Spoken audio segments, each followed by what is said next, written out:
Hey everyone. Get cozy, settle into a comfy position, and let these calming tales whisk you away to a peaceful night's sleep. Drop a comment below on what time and from where you are watching this video and share your own late-night ritual that helps you drift off.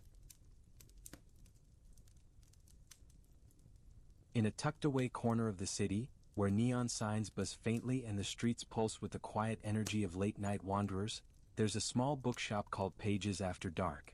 Its faded green awning and glowing window display stand out against the gray urban sprawl, inviting those who can't sleep to step inside. Open until 2 a.m., it's a refuge for insomniacs, night shift workers, and dreamers drawn to the magic of stories under moonlight. The shop's owner, Clara, a 32-year-old with short, chestnut hair and a knack for pairing people with the perfect book, has turned it into a sanctuary. Her warm smile and soft voice make even first-time visitors feel like regulars. Inside, the bookshop is a labyrinth of wooden shelves packed with second-hand novels, poetry collections with cracked spines, and obscure travel guides to places no one visits anymore. The air carries the comforting scent of old paper, mingling with the rich aroma of coffee from a battered machine in the corner, where a handwritten sign reads, "Coffee, $1 honor system." A chalkboard wall stretches along one side, covered in scribbled quotes, doodles, and anonymous confessions like, "I miss her, but I'm okay," or "Read Dune, it changed me." In the back, a cozy nook with mismatched armchairs and a faded Persian rug invites readers to sink in and lose themselves in a story. A string of fairy lights casts a soft glow, making the space feel like a secret hideaway. One chilly evening in 2025, a young man named Eli wanders in, his delivery driver jacket still zipped against the autumn breeze. At 25, he's juggling night shifts to pay for online graphic design courses, his eyes heavy with fatigue but alight with curiosity. He's not much of a reader, comics are more his speed, but the shop's warm light spilling onto the sidewalk pulls him in. Clara, wiping down the counter, notices him hovering near the graphic novels, his fingers tracing the spine of V for Vendetta. "Looking for something to unwind?" she asks, her tone gentle but inviting. Eli shrugs, admitting his brain's too wired from dodging city traffic to sleep. Clara studies him for a moment, then plucks a worn copy of The Night Circus from a shelf. "This one's got just enough wonder to ease you into dreams," she says, handing it to him with a knowing smile. Eli starts visiting Pages After Dark after every shift, sinking into the nook's armchairs with a coffee and a book Clara recommends. The shop becomes his anchor, a place where the city's chaos fades. He meets other regulars. Aisha, a nurse with a quick laugh who reads thrillers to decompress. Leo, a street musician with a battered guitar case who loves sci-fi. And Marjorie, a 70-year-old writer with silver hair, working on a memoir about her days as a journalist in the 80s. They form an unspoken club, swapping stories over coffee. Eli shares his dream of designing book covers, sketching ideas in a battered notebook. Aisha talks about saving for a trip to Morocco. Leo strums soft melodies, filling the shop with gentle notes. Marjorie regales them with tales of chasing scoops in a pre-digital world, her voice rich with nostalgia. One night, Clara announces a midnight book exchange, a tradition she hosts every few months. Everyone brings a book that means something to them and swaps it with someone else. Eli hesitates but brings his sketchbook, filled with cover designs he's poured his heart into. He's nervous, but Marjorie, with a twinkle in her eye, trades him a tattered journal from her reporting days, its pages yellowed and filled with handwritten notes. As they share why their items matter, Eli realizes the bookshop is more than a store, it's a bridge connecting lives. Inspired, he sketches a logo for Pages After Dark, a crescent moon cradling an open book. When he shows it to Clara, her eyes light up. "This is home," she says, pinning it to the chalkboard wall next to a quote from The Alchemist. As Eli leaves that night, the city feels softer, its usual clamor muted. He tucks Marjorie's journal under his arm, its pages whispering stories he'll read before bed. The bookshop's glow fades behind him, but its warmth lingers, guiding him towards sleep.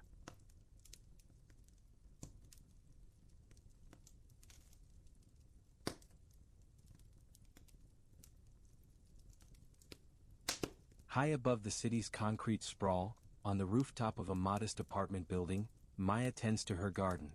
It's 2025, and urban farming is a quiet act of defiance against the gray, relentless cityscape. Maya, a 28-year-old graphic designer, spends her evenings nurturing rows of tomatoes, basil, and sunflowers under solar-powered grow lights that hum softly in the night.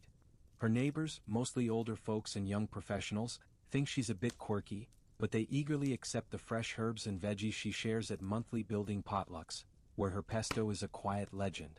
Maya's garden began as a coping mechanism. Her day job is a whirlwind of tight deadlines, picky clients, and endless revisions for sleek corporate branding projects. But up on the rooftop, time slows. She slips in her earbuds, letting lo-fi beats wash over her as she digs her hands into the cool soil, the city's distant hum fading. The rooftop is her haven, transformed with recycled planters she's painted with vibrant swirls and geometric patterns. Fairy lights drape across a trellis, casting a golden glow, and a small wooden bench, salvaged from a thrift store, sits by a row of lavender where Maya journals or reads novels about far-off places. The skyline sparkles below, a reminder of the world she's carved a quiet corner from. One warm evening, a new neighbor, Sam, steps onto the rooftop, clutching a watering can like a nervous offering. He's a lanky 30-year-old data analyst, recently moved in, his life tethered to spreadsheets and virtual meetings. "I saw your garden from my window," he says, his voice hesitant. "Mind if I help?" Maya, surprised but intrigued, nods and hands him a pair of gardening gloves. Sam's a novice, fumbling with pruning shears and asking basic questions about soil pH or why her tomatoes aren't turning red yet. But his curiosity is earnest, and they fall into an easy rhythm, weeding and watering as the city buzzes below. Over the next few weeks, Sam becomes a rooftop regular. He brings a small beehive kit he ordered online, hoping to boost the garden's pollination. Maya raises an eyebrow, bees on a rooftop? But she's game. They huddle over YouTube tutorials, laughing at their clumsy attempts to assemble the hive without startling the tiny colony.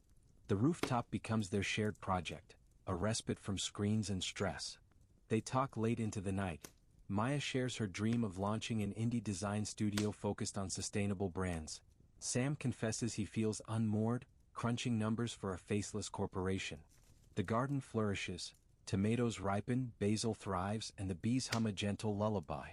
One stormy evening, the weather app warns of a downpour. Maya and Sam race to the rooftop, securing plants with stakes and covering the beehive with a tarp. As rain begins to patter, they huddle under a makeshift canopy, sharing a thermos of chamomile tea Maya brewed. The city's lights blur through the rain, and Sam admits he's felt more alive here than in months. Maya nods, her hands wrapped around the warm thermos, realizing the garden is more than plants. It's about growth, connection, and finding peace in small, shared moments. The rain's steady rhythm soothes them, and they sit in silence, the city's chaos fading into a gentle, sleep-inducing hum.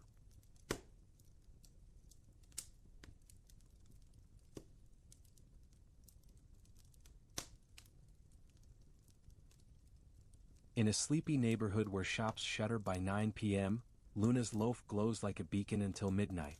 The bakery, run by 35-year-old Luna, is a haven for night owls craving the comfort of fresh bread or a warm pastry.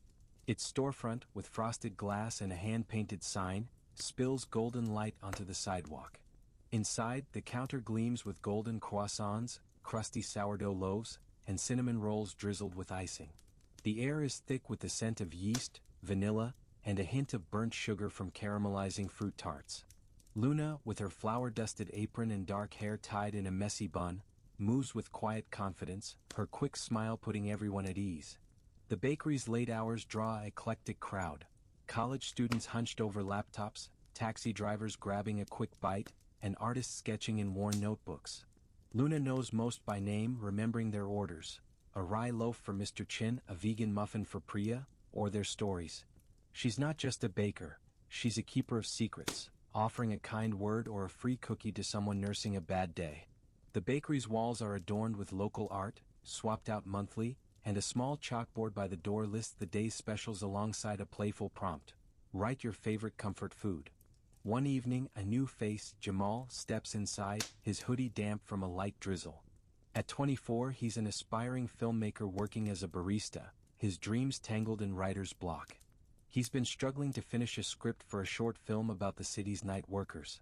Luna spots him at a corner table, scribbling furiously in a notebook, his coffee untouched and cold. She slides a warm almond croissant beside him and says, "Looks like you need a muse." Jamal chuckles and they fall into conversation about his project. A story capturing the heartbeat of a city that never sleeps, told through the lives of those who keep it alive at night. Jamal becomes a nightly fixture, his notebook filling with ideas as he soaks in the bakery's ambience. The clink of mugs, the murmur of conversations, the soft jazz Luna plays after 10 p.m. She introduces him to regulars who become his unwitting muses. A retired bus driver who shares gritty stories of the city's past, a nurse who talks about the quiet heroism of her shifts, and a DJ who describes the electric pulse of underground clubs. Inspired, Jamal starts filming snippets around the bakery. Luna's hands kneading dough, steam rising from a fresh loaf, the way moonlight catches the counter's edge at midnight. The footage feels alive, raw and true. One night, Jamal brings his laptop and nervously shows Luna a rough cut of his film. It's imperfect but captivating, weaving the bakery's warmth with the city's nocturnal rhythm. Luna's eyes glisten, not just because she's in it, but because it captures why she keeps Luna's loaf open late, to create a space where people connect, dream and find solace. The regulars gather, crowding around the small screen, clapping and sharing their own stories. Jamal feels a spark of hope, knowing his film is a step toward something bigger. As he leaves, the night air is crisp, but the bakery's warmth clings to him. He walks home, the city's hum softening, his mind already drifting to dreams of his next scene.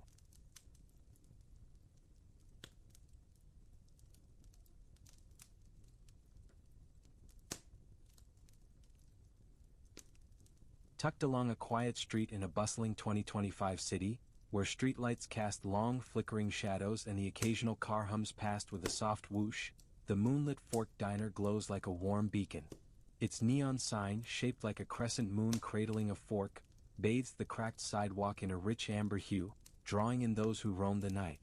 Open until 3 a.m., it's a sanctuary for shift workers grabbing a quick bite, artists lost in thought, and wanderers seeking solace over a plate of comfort food. The diner's owner, Rosa, a 40-year-old with a quick wit and a memory for faces, keeps the place alive with her warmth. The checkered black and white floor gleams under fluorescent lights, red vinyl booths creak softly when you sit, and a jukebox in the corner plays 80s hits, think Fleetwood Mac's Dreams or Prince's Kiss, at a volume that soothes rather than startles. The air is thick with the scent of sizzling bacon, freshly brewed coffee from a dented silver urn, and the faint sweetness of pies cooling on a stainless steel counter, their crusts golden and flaky. Rosa's Diner is more than a place to eat. It's a crossroads where lives intertwine. The counter is lined with regulars. A paramedic named Diego, still in his rumpled Navy uniform, unwinding after a 12-hour shift. A novelist, Elena, scribbling in a dog-eared notebook with a pencil stub. And a cab driver, Reggie, who regales anyone nearby with tales of quirky passengers, like the woman who paid her fare in rare coins. A chalkboard by the door lists daily specials: meatloaf with mashed potatoes on Mondays, peach cobbler with a scoop of vanilla ice cream on Fridays, alongside a handwritten prompt: write your go-to comfort food. Customers scrawl answers like mac and cheese or my mom's pozole in colorful chalk. One rainy night in June 2025, a newcomer, Lila, slips into a booth, her raincoat dripping and her camera bag slung over her shoulder. At 27, she's a freelance photographer chasing gigs to capture the city's soul but wrestling with self-doubt after a client rejected her latest portfolio, calling it too ordinary. Rosa, wiping down the counter with a practiced hand, notices the tired slump of Lila's shoulders and slides a plate of blueberry pancakes her way, drizzled with warm maple syrup and dusted with powdered sugar. "These fix most things," she says with a wink, her voice as comforting as the diner's warmth. Lila manages a small smile, and they fall into a conversation about her project. A photo series on the city's hidden corners, from graffiti-streaked alleys to forgotten parks tucked behind high-rises. Lila starts visiting the moonlit Fork nightly, her camera always at hand, its lens catching the diner's quiet magic. She snaps candid shots. Rosa flipping pancakes with a flourish, her apron streaked with flour, the jukebox's neon glow reflecting on a rain-slicked window, steam curling from a ceramic mug as Diego stirs in sugar. The diner's regulars become her subjects, their faces etched with stories of resilience and hope. Rosa introduces her to Amir, a security guard with a shy grin who dreams of starting a food truck specializing in falafel, and June. System. Asterisk, the response was cut off due to the character limit. Here's the continuation to ensure the artifact is complete. A retired librarian who collects vintage postcards and shares tales of her travels in the 70s, her hands gesturing animatedly as she describes a sunset in Santorini. They form a loose community, swapping stories over late-night fries and milkshakes. Lila's photos grow richer, capturing the diner's heartbeat, the way light catches a spoon, the laughter lines around June's eyes, the quiet focus of Elena's pen. One evening, Rosa suggests a photo exhibit in the diner, and Lila spends weeks curating prints, mounting them on foam boards with handwritten captions. The exhibit night draws a crowd, regulars, neighbors, even a local blogger who posts about it on X. The diner buzzes with chatter as people admire Lila's work, pointing out familiar faces in her black and white shots. Rosa hangs a photo of the diner's neon sign above the counter, its glow immortalized, and calls it the heart of us. Lila feels a spark of pride, her doubts quieting as strangers compliment her vision. As she leaves that night, the rain has stopped and the city feels softer, its usual clamor hushed. Her camera swings at her side, its weight reassuring, and the diner's warmth lingers in her chest, easing her into dreams of her next shot, where she'll capture the city's pulse anew.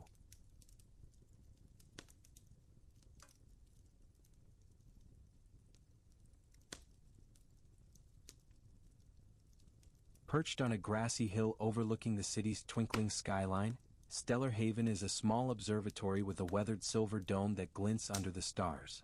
In 2025, it's a quirky gem run by Dr. Nora, a 38-year-old astronomer who opens it to the public on weekend nights. The observatory is a cozy, slightly cluttered space, its walls lined with faded star charts, a creaky telescope on a brass mount, and a small wooden table holding a kettle and mismatched mugs. Nora, with her messy bun, round glasses, and boundless enthusiasm for constellations, guides visitors through the cosmos, her voice a soothing blend of knowledge and wonder. The air smells faintly of old wood, the metallic tang of the telescope mount, and the herbal scent of chamomile tea brewing in the corner. A portable heater hums softly, keeping the night's chill at bay, while a handwritten sign invites visitors to name a star you love. One clear night in June 2025, a young woman named Tara arrives, her backpack heavy with notebooks and a thermos of coffee. At 23, she's a physics student battling exam stress and a nagging fear of failure, her mind swirling with equations and self-doubt. Nora notices her lingering by the telescope, her eyes fixed on the sky, and offers her a peek at Jupiter's moons, their faint bands glowing through the lens. "It's humbling, isn't it?" Nora says, adjusting the focus with a gentle turn. Tara nods, her tension easing, and they talk about the universe's vastness, how it makes her worries about grades feel small in comparison. Nora's calm demeanor and passion for the stars draw Tara in, and she starts visiting every weekend, volunteering to help with stargazing sessions, polishing lenses, or updating the observatory's blog with Nora's notes. Tara meets other regulars: Ezra, a poet with a mop of curly hair who weaves galaxies into his verses, scribbling in a leather-bound journal, and Mr. Patel, a retiree with a warm smile who shares stories of stargazing in his childhood village in Gujarat, where the Milky Way felt close enough to touch. They form a quiet bond, sipping cocoa from a shared thermos and debating whether life exists on Mars or if black holes sing. Nora teaches Tara to chart constellations, guiding her hand to trace Orion's belt on a star map. Tara's notebooks fill with sketches of stars alongside equations, her pencil strokes growing bolder. One night, Nora hosts a Star Story event, where visitors share tales inspired by the sky. Tara, nervous but determined, reads a poem she wrote about finding courage in the cosmos, her voice shaky at first but steadying as she describes a nebula's glow. The group applauds, their claps echoing in the small dome, and Nora pins Tara's star sketch, a delicate rendering of Cassiopeia, to the observatory's wall, next to a faded photo of the Milky Way. As Tara walks down the hill, the stars seem to pulse brighter, their light guiding her toward a restful sleep filled with dreams of distant worlds and new possibilities.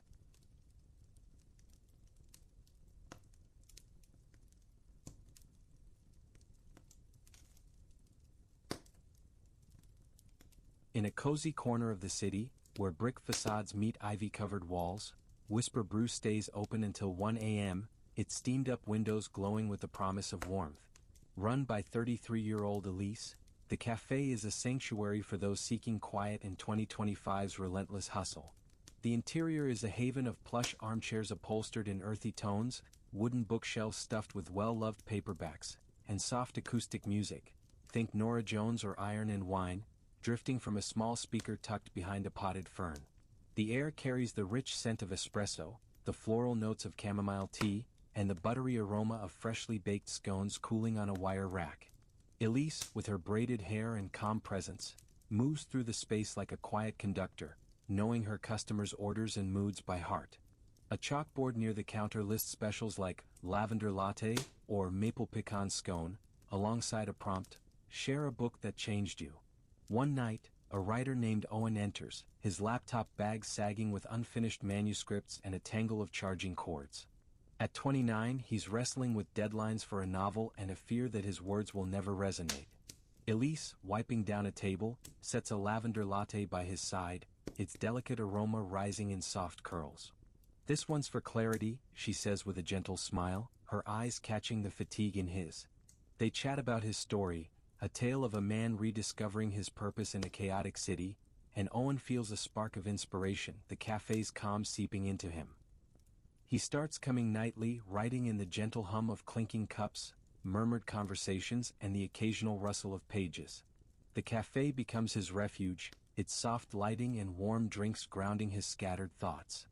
He meets regulars: Priya, a 21-year-old student cramming for medical exams with a stack of flashcards and a furrowed brow; Leo, a chef sketching dessert recipes in a notebook, his pencil smudged with chocolate; and Mrs. Clara, a widow in her late 60s who knits scarves for a local shelter, her needles clicking rhythmically. They share small confidences: Priya's dream of becoming a pediatrician, Leo's plan to open a dessert bar, Clara's memories of her late husband's love for poetry. They form a quiet community, their stories weaving together like threads in Clara's scarves. Elise hosts a storytelling night, inviting customers to read their work aloud. Owen, heart-pounding, shares a chapter from his novel, his voice steadying as he describes a scene of a man watching the city from a rooftop. The applause is soft but warm, the room's energy wrapping around him like a blanket. Elise hangs his story's first page on the cafe's wall, next to a watercolor of the city skyline painted by a local artist. As Owen leaves, the night air is cool, but the cafe's warmth clings to him, a gentle weight in his chest. The city's hum fades and he walks home, ready to dream of new chapters, his story unfolding in his mind.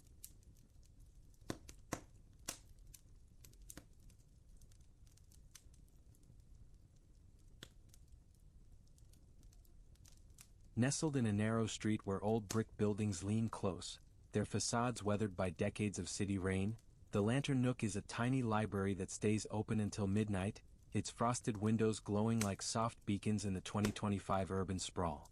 Run by 42-year-old Miriam, a former English teacher with a warm laugh and a knack for recommending the perfect book, the library is a haven for those seeking solace in stories. The space is small but inviting, its tall oak shelves crammed with novels, biographies, and poetry collections, their spines softened by years of loving hands. The air carries the comforting scent of aged paper, polished cedar, and a hint of chamomile from a chipped porcelain kettle Miriam keeps brewing on a side table. Fairy lights drape across the exposed ceiling beams, casting a golden glow, and a chalkboard near the entrance invites visitors to jot down a favorite quote or book title in colorful chalk. Scrawled messages like "To Kill a Mockingbird Taught Me Justice," or "The Hobbit is My Escape" cover the board, creating a tapestry of shared thoughts. In the corner, a nook with overstuffed armchairs, a woven Persian rug, and a low table stacked with literary magazines beckons readers to linger. A leather-bound guest book sits open, filled with notes like "Found myself in a book tonight," or "This place feels like a hug." One crisp evening in June 2025, a young woman named Zara slips inside, her wool scarf trailing and her eyes heavy from a 10-hour shift at a call center.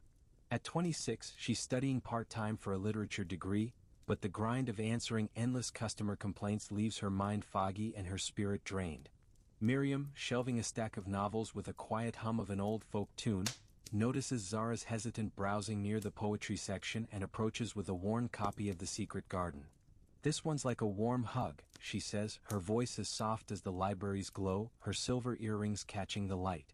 Zara, unsure but intrigued, takes the book and sinks into an armchair, its faded green upholstery creaking under her weight. As she reads, the story's gentle magic eases her tension, the library's quiet wrapping around her like a blanket. Zara becomes a regular, visiting after work to read or study in the library's serene embrace. She meets other late-night patrons. Theo, a 24-year-old barista with a sleeve of tattoos who devours sci-fi novels. Mr. Henry, a retired carpenter with calloused hands who reads historical fiction about the Industrial Revolution. And Lena, a single mom in her 30s who escapes into romance novels while her kids sleep at home. They form a quiet bond, sharing book recommendations over mugs of chamomile tea and snippets of their lives. Zara talks about her dream of teaching literature to high schoolers. Theo shares his hope of opening a sci-fi-themed cafe with a reading nook. Mr. Henry recounts crafting oak furniture in the 90s. Lena confesses she's secretly writing a romance novel inspired by her late-night reads. One night, Miriam hosts a story swap, where visitors bring a book or write a short tale to share. Zara, her stomach fluttering, reads a poem she wrote about finding refuge in words, her voice trembling but growing stronger with each line. The group listens, nodding, and Theo sketches a spaceship inspired by her imagery, its lines bold and futuristic. Miriam pins Zara's poem to the chalkboard, next to a quote from Jane Eyre about courage, and the group claps softly, their warmth filling the small space. As Zara leaves, the city's chill feels softer, the library's glow lingering in her chest. She clutches her borrowed book, its pages whispering promises of restful dreams, and walks home under a sky dusted with stars.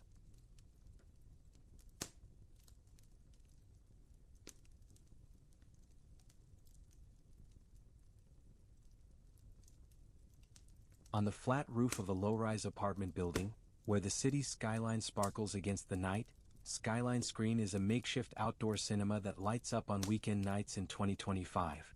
Run by 29-year-old Diego, a film buff with a knack for fixing old projectors, the rooftop shows classic movies under a canopy of stars. A white bedsheet, slightly frayed at the edges, serves as the screen, strung between two rusted poles, fluttering gently in the breeze. Rows of mismatched chairs, some folding, some scavenged from thrift stores, one with a wobbly leg, form a cozy semicircle. Fairy lights and solar-powered lanterns cast a soft, golden glow, their light dancing on the concrete floor. A vintage popcorn machine hums in the corner, its buttery scent mingling with the crisp city air, and a cooler holds free sodas in glass bottles. Diego, with his faded Star Wars tee, tousled hair, and easy grin, welcomes everyone with a printed film schedule on recycled paper, listing gems like Amelie or The Princess Bride. One warm evening in June 2025, a graphic designer named Elara climbs the creaky stairs to the roof, her sketchpad tucked under her arm and her eyes tired from staring at a computer screen all day. At 24, she's struggling with a creative block, her freelance projects for corporate logos feeling flat and uninspired. Diego, fiddling with the projector's lens to screen Amelie, notices her sketching the skyline's jagged silhouette and invites her to join. "This film's all about finding beauty in the small stuff," he says, handing her a ginger ale. Elara stays, sitting cross-legged on a faded beach chair, captivated by the movie's whimsical colors and the rooftop's cozy vibe. The cities hum a distant murmur below.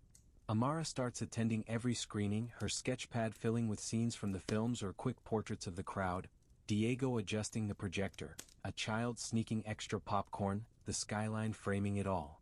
She meets regulars. Kai, a 27-year-old musician who brings his ukulele and strums soft chords before the film starts. Priya, a nurse who unwinds with rom-coms after long hospital shifts. And an elderly couple, the Garcias, who share stories of watching Casablanca at drive-in theaters in their youth. They bond over popcorn, discussing their lives. Amara's dream of illustrating children's books with vibrant, storybook worlds. Kai's hope to record an album of folk songs. Priya's plan to take a sabbatical and travel to Italy, the Garcias' memories of dancing under the stars. Diego hosts a movie art night, where attendees create art inspired by the films. Elara, her hands trembling, shares a watercolor of Amelie's vibrant Paris, its cafes glowing with warmth. The crowd gasps and Kai plays a soft tune to match its mood. Diego hangs her painting by the popcorn stand, calling it the soul of the roof, and the applause feels like a warm embrace. As Amara descends the stairs, the city's lights twinkle below, and the rooftop's magic lingers, guiding her toward dreams of colorful sketches and new stories.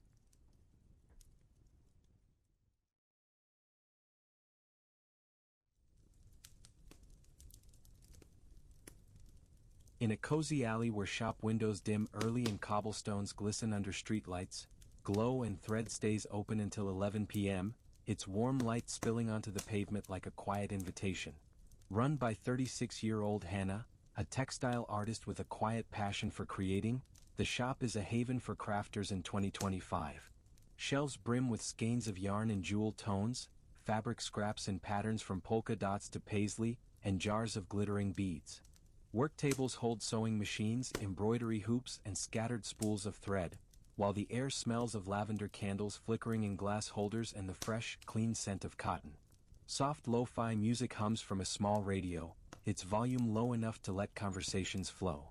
Hannah, with her braided ponytail, ink-stained fingers, and a scarf she wove herself, teaches workshops and chats with customers, her calm presence making the shop feel like a second home. A pegboard wall displays finished projects, quilts, scarves, woven baskets, alongside a sign that reads, "Share your craft, share your story." One rainy night in June 2025, a student named Noah enters, his backpack damp and his sneakers squeaking on the wooden floor. At 22, he's studying architecture but feels overwhelmed by looming deadlines and a fear that his designs lack originality. Hannah, stitching a quilt with precise, rhythmic motions, notices his hesitation near a table of yarn and offers him a seat at a beginner's knitting workshop. "It's relaxing," she says, handing him a pair of bamboo needles and soft blue yarn, its texture soothing under his fingers. Noah fumbles with the stitches but stays, the repetitive motion calming his racing thoughts, Hannah's patient guidance grounding him. Noah becomes a regular, visiting after classes to knit scarves or mend old sweaters, the shop's warmth a refuge from his stress. He meets other crafters, Elise, a baker who embroiders intricate designs onto aprons, Mr. Lee, a retired teacher who makes beaded jewelry for his grandkids, and Rosa, a retiree who weaves baskets with swift, practiced hands. They share stories over candlelight, Noah's dream of designing sustainable homes with green roofs, Elise's hope to open a patisserie with a craft corner, Mr. Lee's plan to travel to Seoul, Rosa's memories of weaving with her mother. Hannah hosts a craft showcase, where everyone displays their work. Noah, nervous but proud, shares a knitted blanket, its uneven stitches full of heart, the blues and grays blending like a twilight sky. The group claps, their smiles bright in the candlelight, and Hannah hangs the blanket on the pegboard, next to a woven tapestry with swirling patterns. As Noah leaves, the rain has slowed to a drizzle, and the shop's glow clings to him like a warm shawl. The city quiets and he walks home, ready to dream of new designs, his mind soft and open.